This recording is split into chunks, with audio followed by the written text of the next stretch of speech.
Coming up next on Jersey Matters, how is Jersey Transit doing? We'll find out from a guy who just quit the board of directors. He says it's a mess. Also, are you having a hard time finding recreational options for your child with autism? We have just the place for you, and we can assure you they're going to have a blast.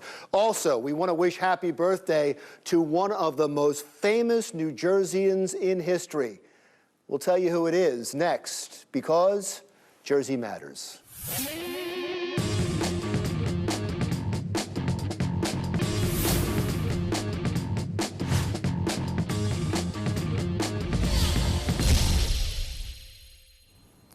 Welcome to Jersey Matters. I'm Larry Menti. If you live in New Jersey, chances are at one time or another you took Jersey Transit. You may take it every single day. So what is the state of Jersey Transit right now?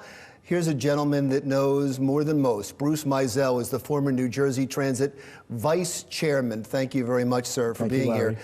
You stepped down on December 31st. That's correct. You were considered part of a big brain drain from Jersey Transit. A lot of talent left Jersey Transit. Is that accurate?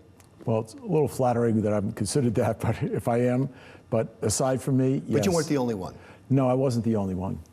And that's the unfortunate thing, because without good people who have ample experience and knowledge that they bring to the table in positions of leadership, it affects morale and affects the operations of the entity. Well, that's interesting that you phrased it that way. The people that have replaced you and others don't have that ample experience in leadership? Well, the governor hasn't replaced me yet, and that's his prerogative to appoint the directors of the board of New Jersey Transit, at least several of them. But certain of the top management in New Jersey Transit, some of them have been elevated from other positions inside, so I can't really say across the board. But it's a concern. Well, here's the concern. New Jersey Transit, because of its funding uncertainty, is not competitive in terms of how much they pay really talented people. If you go to a search firm, and I was on the search committee for the new executive director of New Jersey Transit, there's just not that many people who have that kind of skill set at that level in transit once they get to that point. So when we did our searches, it wasn't an extraordinary field that we had to choose from. So what happens is that people who are talented, they move to other places, but it's not only for compensation.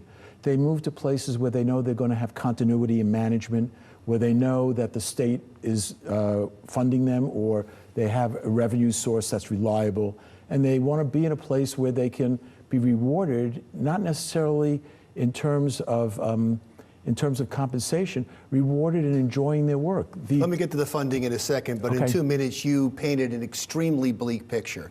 You have now said that people have left who had ample experience and showed leadership, and they weren't replaced at least as well, and that you can't get the proper talent because you can't pay enough, and that the funding runs short to do so. Is there anything good? Let me say this, is that it was an honor for me to meet a lot of the people at New Jersey Transit.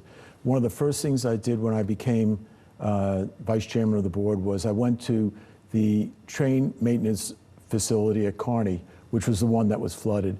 And I was shocked, and pleasantly so, by how well run it was, how dedicated those people were to maintaining our trains in a safe and reliable condition.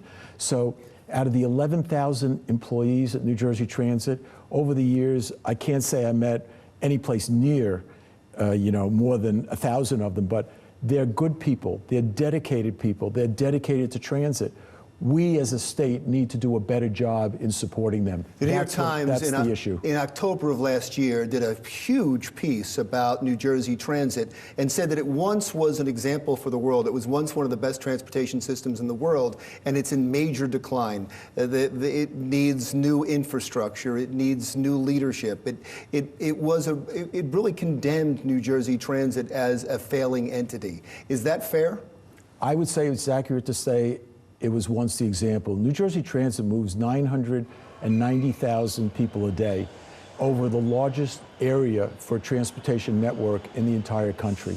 So it's a very, very hard job to do. As a former commissioner of transportation, Jim Simpson, who was the chairman, will tell you, and Jim's a really, really talented and knowledgeable guy. I worked with him for several years.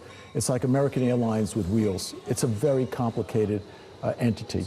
The legislature and the governor, whether it's this governor or the next governor after 2017, they must do something to make the source of funding more reliable.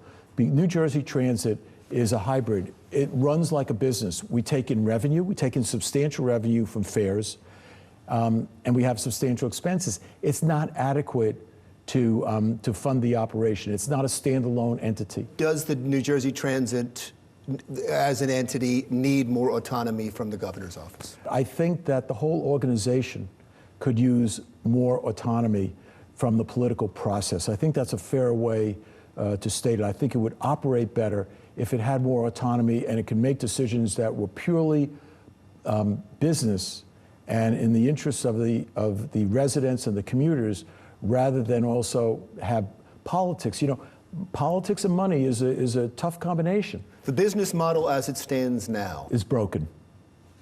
That's the best thing. It's not the best thing I could say. The business model, as anybody who goes in, I'm a businessman, I look at that business model, I'm telling you, it's not a good one. It needs a dedicated source of funding, and as you suggest correctly, it needs more autonomy in how it operates so that management and the board can really focus on its job, which is when you're on a board and you're in senior management, your job is to make the business successful. If New Jersey Transit is successful, that means riders are happy, and everybody who relies upon that transportation system in New Jersey is going to thrive. There's so many other things I wanted to talk to you about: the Monmouth County Reliability Project, the tunnel through the Hudson, and the crash in Hoboken. Can you stick around for another segment? I can. I'd be happy to do that. Bruce Meisel, the former New Jersey Transit Vice Chairman. We return with that conversation when Jersey Matters continues.